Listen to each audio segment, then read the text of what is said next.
Henry Kissinger, world famous as US Secretary of State and National Security Advisor under Nixon and Ford, by some hailed as a hero, by others maligned as a war criminal.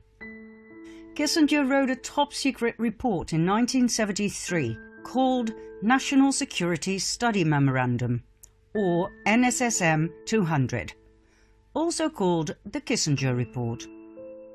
It talks about the planet's resources, all right.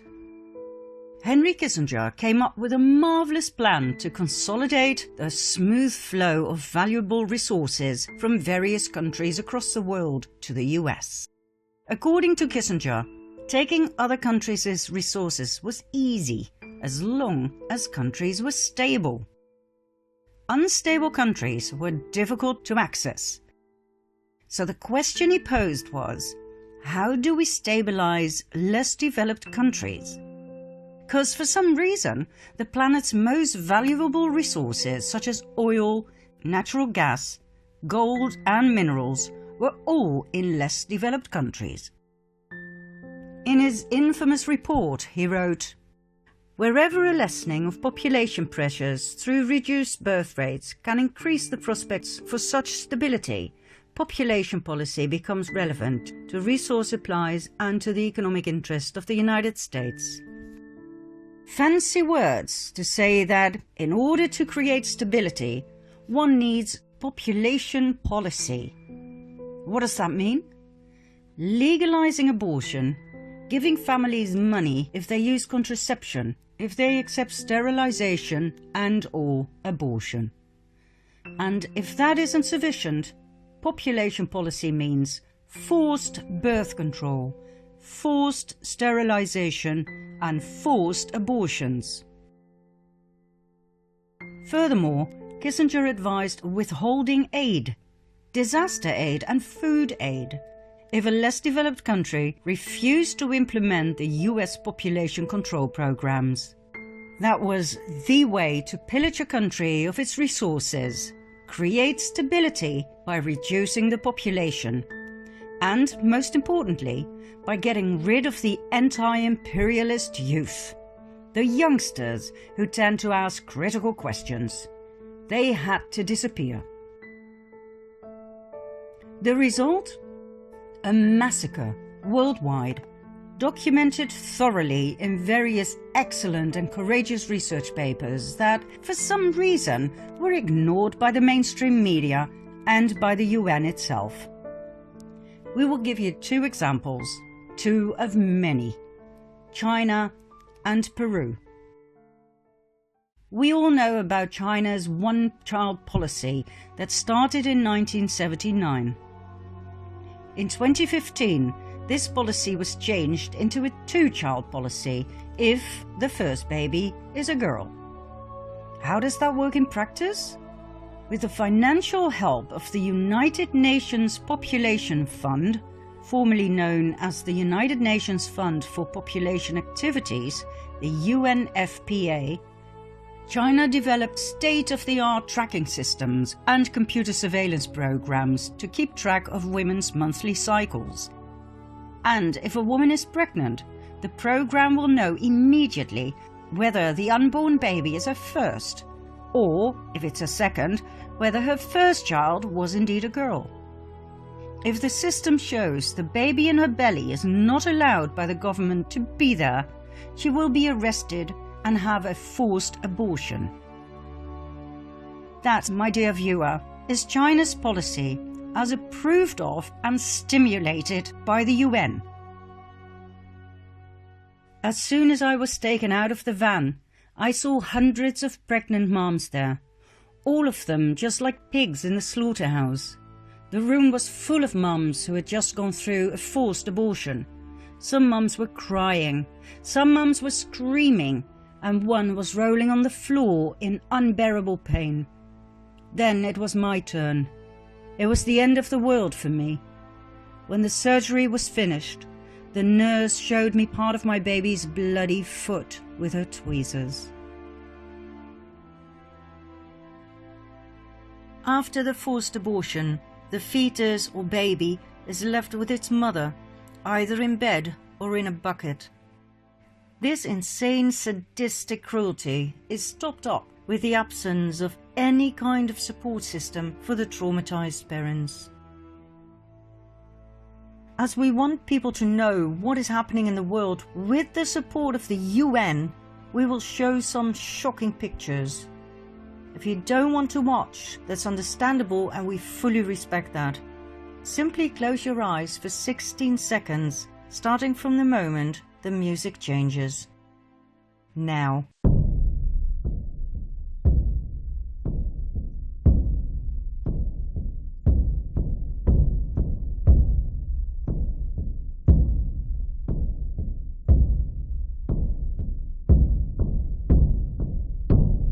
Of course, the United Nations Population Fund denies being involved in forced abortions, but according to its own documents, it donated more than $100 million to China's population control program.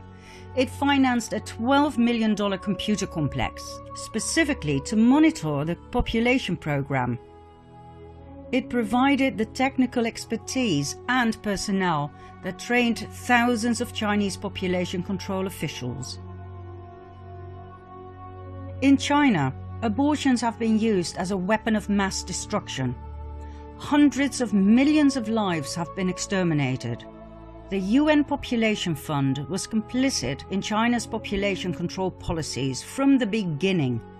They did not only turn a blind eye to abuses, but helped facilitate and fund them. The UN Population Fund funded birth restrictions, it funded forced abortions, it funded China's coercive family planning bureaucracy. They also defended China's actions. Congressman Christopher Smith, co-chairman of the Congressional Executive Commission on China, 2017.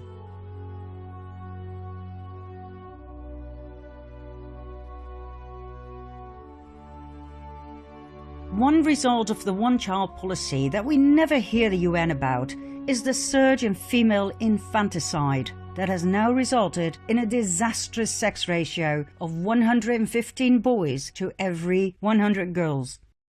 Female infanticide means that parents actually kill their baby girls.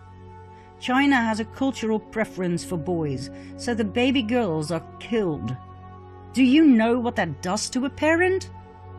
If you do, it will not surprise you that China has the highest female suicide rate in the world, and it is the only country listed where the number of suicides among women surpasses that of men.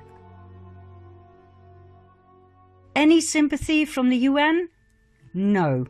On the contrary, the United Nations Population Fund presented China with a UN award for the most outstanding population control program.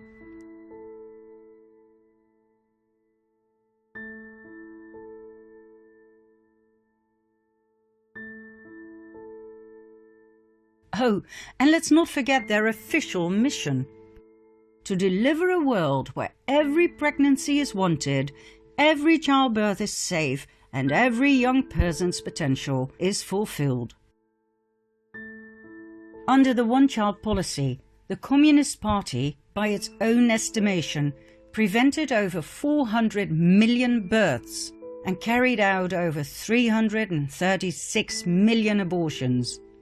More children were aborted under the one-child policy than the entire population of the United States. In April 2017, the Trump administration stopped funding the United Nations Population Fund.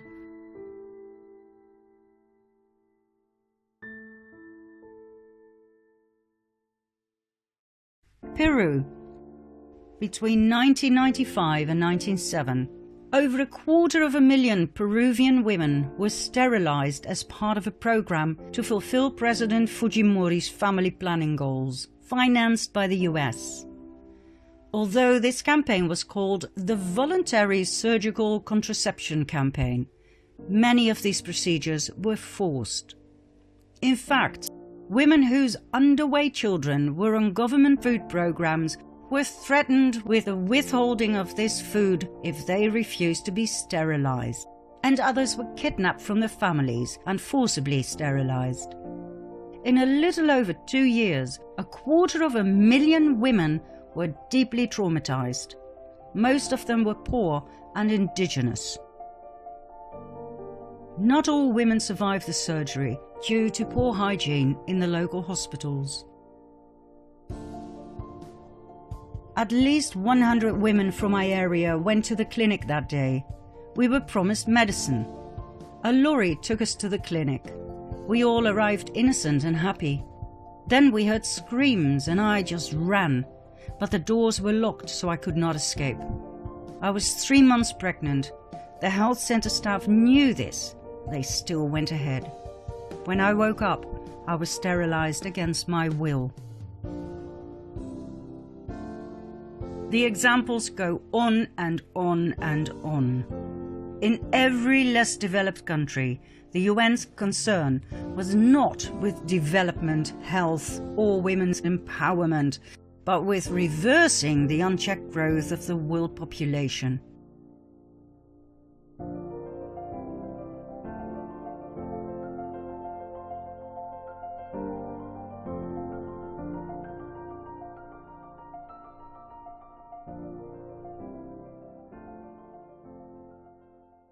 From the very beginning, the concept of a population explosion was a false alarm specifically designed to allow rich nations to pillage the resources of the poorer nations. And Kissinger? He simply laid out the protocols of Zion for modern times. Who is Kissinger really? He was born in 1923 in southern Germany, right at the Cabal center of Bavaria. His full name? Heinz Alfred Kissinger. He claims to be Jewish, but his credentials show all the signs of Khazarian roots.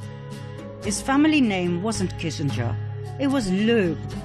The name Kissinger was adopted in 1817 by his great-great-grandfather, Meyer Loeb, after the Bavarian town of Bad Kissingen. The name Meyer Loeb struck a chord. Hadn't we seen that name before? Meyer Amschel Rothschild's great-grandfather's name was Loeb Rothschild. Meyer Rothschild, Loeb Rothschild, Meyer Loeb Kissinger. We wouldn't be surprised if one day the truth will be presented about Henry Kissinger being a Rothschild. In order to understand the UN for what it really is, the ultimate cabal monster, one must know about the countless NGOs that are connected, directly or indirectly, to the UN. NGO means non-governmental organization.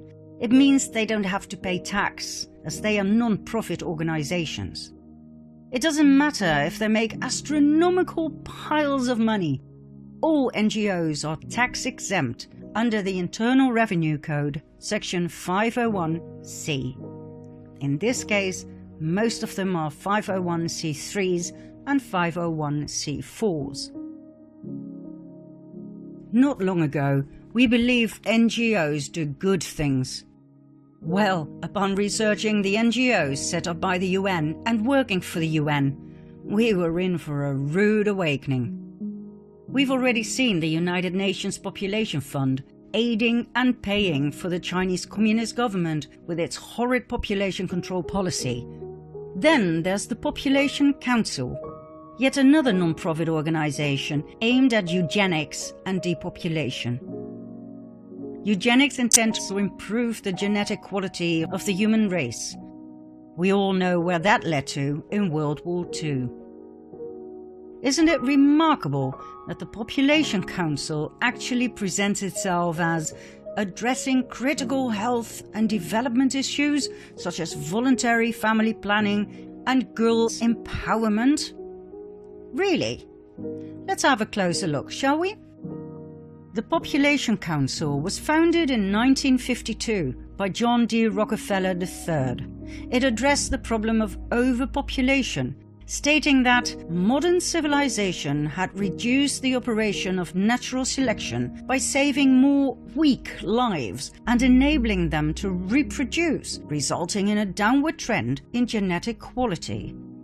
That genetic quality had to be protected, and so the Population Council was set up to devote itself to reduce the fertility of the world population. Rockefeller became the organization's first president. He was succeeded by members of the American Eugenics Society.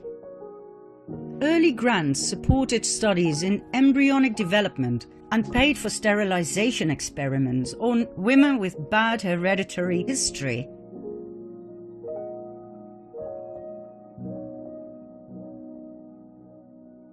It was clear from the start that the Population Council had nothing to do with protecting women's health and safety.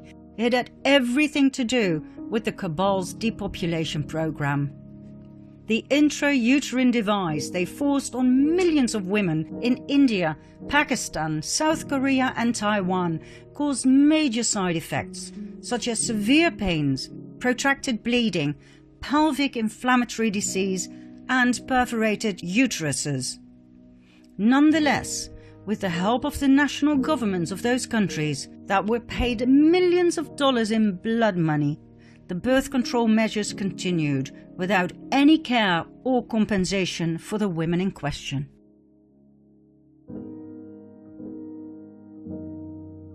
In 1969, the Population Council published an article entitled "Beyond Family Planning." The document offered legitimacy to, for instance, adding fertility control agents to water supplies in urban areas, temporary sterilization of all young women via time capsule contraceptives, and compulsory sterilization of men with 3 or more children. Once again, the Population Council actually presents itself as addressing critical health and development issues, such as voluntary family planning. Voluntary? Really?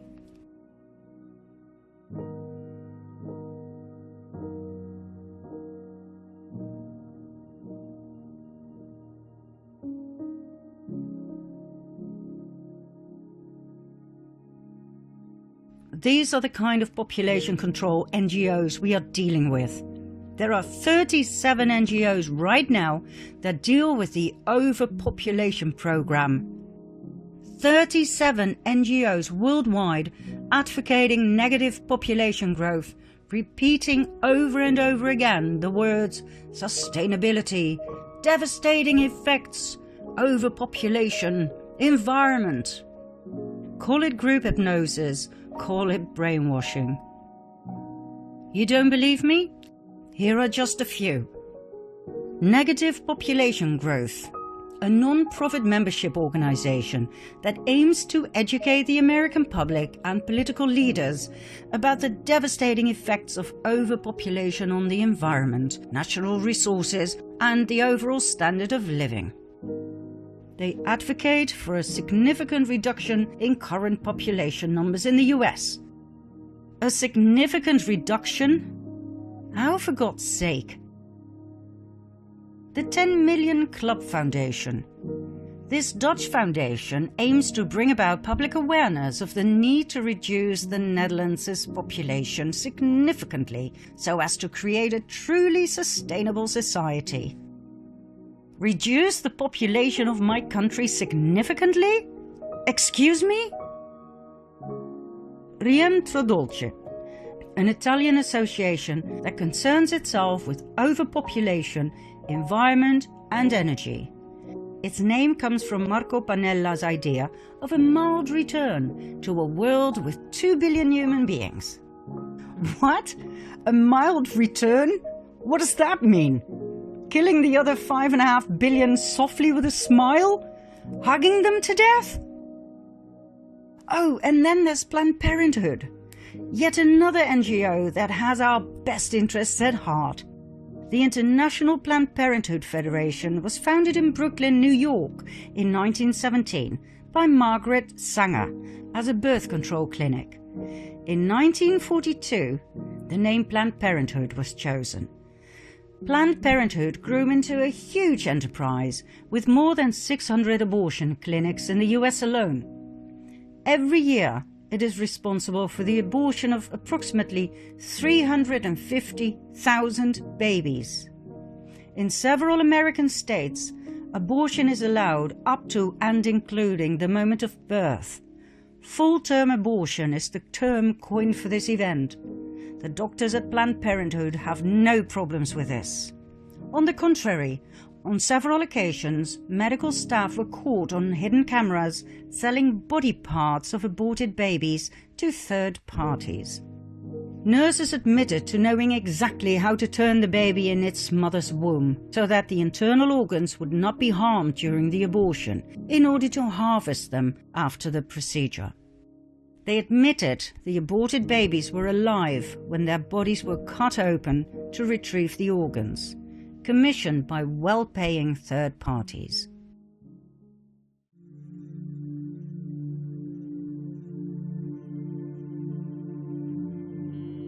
A lot of people want intact parts these days because they're looking for specific notes.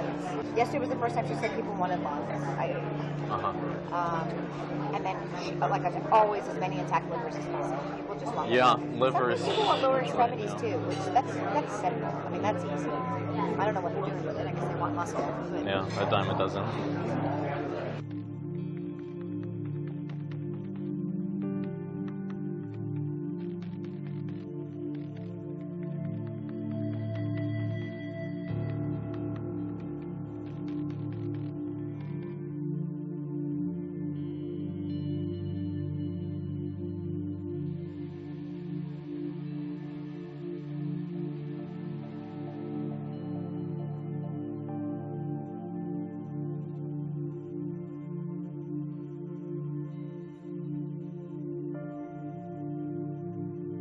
I'm the medical director for the national office for all of the affiliates. You know, I'm going to throw a number out. I would say it's probably anywhere from $30 to $100, depending on the facility and what's involved. The $30 to $100 price, that's per specimen that we're talking about, right? Yeah. Yes. How much of a difference can that actually make if you know what's expected or what we need versus? It makes a huge difference. I'd say a lot of people want liver, and for that reason, most providers will do this case under ultrasound guidance, so they'll know where they're putting their forceps. Kind of rate-limiting step of the procedure is calvarium. Calvarium, the head is basically the biggest part. Most of the other stuff can come out intact. Right. It's very rare to have a patient that doesn't have enough dilation to evacuate all the other To bring the body cavity out intact and all that. So then you're just kind of cognizant of where you put your vasculars. You try to intentionally go above and below the thorax so that, we've been very good at getting hard, long liver, because we know that, so I'm not going to crush that part. I'm going to basically crush below, I'm going to crush above, and I'm going to see if I can get it out intact. And with the calvarium, in general, some people will actually try to change the presentation so that it's not vertex, because when it's a vertex presentation, you never have enough dilation at the beginning of the case unless you have a real huge amount of dilation to deliver an intact calvarium. So if you do it starting from the breech presentation, there's dilation that happens as the case goes on, and often the last you can evacuate an intact calvarium. So I mean, there are certainly steps that can be taken. So they can convert to breech, for example, at the start of the... Exactly. Under ultrasound guidance, they can just change the presentation.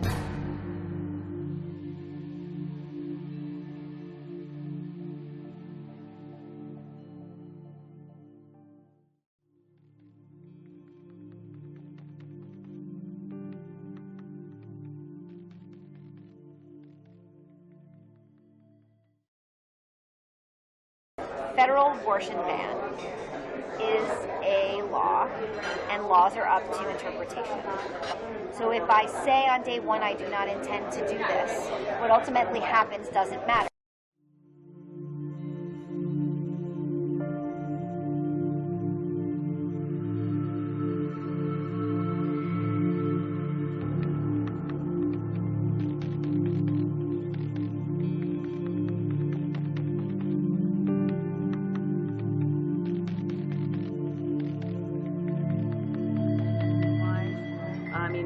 realistically, if we were to do an agreement with you guys, you know, what do we think you could get? I mean, what do you feel like you could get? Volume-wise? Yeah, Okay. on specifically liver tissue, because that's such an area of demand for us. Right. So liver and what about intact specimens? Just Oh yeah, I mean, if you had intact cases, which we've done a lot, so we've sometimes shipped those back to our lab in its entirety. So what would keep your lab happy? Like, what would make your lab happy? Another 50 livers a week. you can handle that. Yeah. Okay. As you probably know, potentially, I mean, I think that one of the issues with neural tissue is so fragile. It's insanely fragile. Right. I was going to say is that I know we get requests for it's the hardest thing in the world to ship. You do is the whole calvarium. That's it. Yeah, that's the easiest way. And I mean, we've actually had good success with that in the past. So They're like, make sure the eyes are closed. Tell the lab it's coming. So don't open the box. I know. God. What I mean? So whereas so many of the academic labs cannot fly like that. They're just not capable. Why is that? I don't understand that. It's almost like they don't want to know where it comes from. Megan's seen that, where they're like, we need limbs, but no hands and feet need to be attached. And you're like, Or they just want the long bones and they don't want to see that they want you to take it all off, like make it so that we don't know what it is. Yeah. It's like, Bone the chicken for me, and then that's it. you Sort know, of and like, then I'll eat it. But we not know what it is. I mean, but their lab. So this goes to that whole stigma. Oh, that, yeah. You know, this is, And their lab techs freak out and have meltdowns, and so it's just kind of like, I mean, I think you're either in the cause or you're not. Yeah. And if you're not in the cause, like, they don't need you around. get out. They need champions, and if you're not a champion, you should go. Yeah. Because that's just, you know, and I don't know, the clinics, you know, they're very guarded, as they should be. Yeah. And who do they let in their house? They want champions in their house, right? Hello, I'm Cecile Richards, President of Planned Parenthood Federation of America. I want to be really clear. The allegation that Planned Parenthood profits in any way from tissue donation is not true.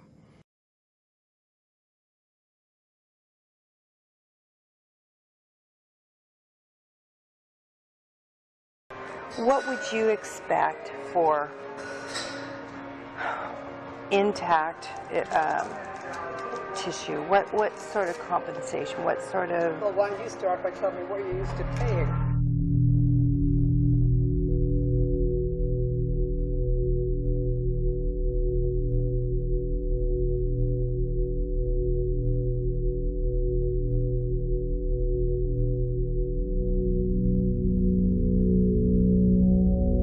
Don't lowball it. Tell me what you really... $75 a specimen. Oh, that's way too low.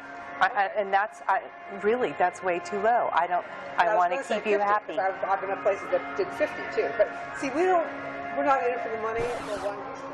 Now, this is for tissue that you actually take, not just the tissue that the person volunteers that you can't find anything. Exactly. And here's another thought: is we can talk about specimen as per specimen per case, or per procured tissue sample, which would be so that if we're able to get a liver thymus pair, you know, maybe that is $75 per specimen, and so that's for, you know, for liver thymus pair, and that's $150, versus if we can get liver thymus, brain hemisphere, and all that, then, you know, and then so that protects us so that we're not paying for what we can't use. I mean, it also. I want a Lamborghini. I said I want a Lamborghini. Don't we all, right? Yeah, exactly. Planned Parenthood has been receiving millions from, for instance, the American government, the Bill and Melinda Gates Foundation, the Buffett Foundation, the Ford Foundation, the Turner Foundation, and many others. The Bill and Melinda Gates Foundation gave no less than $89.5 million to Planned Parenthood. Why? To kill unborn babies? Why the heck do they call this charity?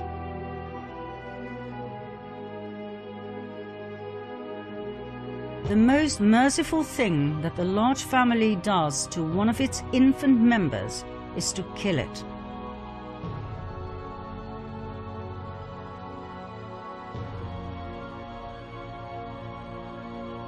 The most urgent problem today is how to limit and discourage the over-fertility of the mentally and physically defective.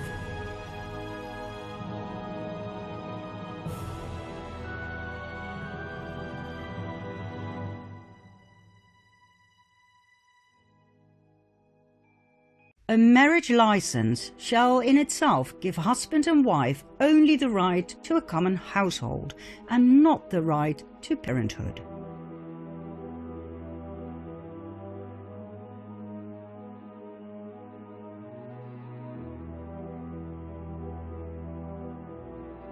No woman shall have the legal right to bear a child, and no man shall have the right to become a father without a permit for parenthood.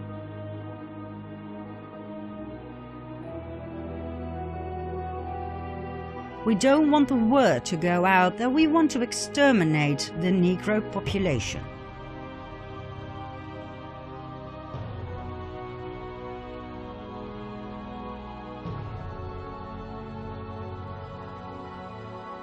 But from my view, I believe that there should be no more babies. I admire Margaret Sanger enormously. Her courage, her tenacity, her vision.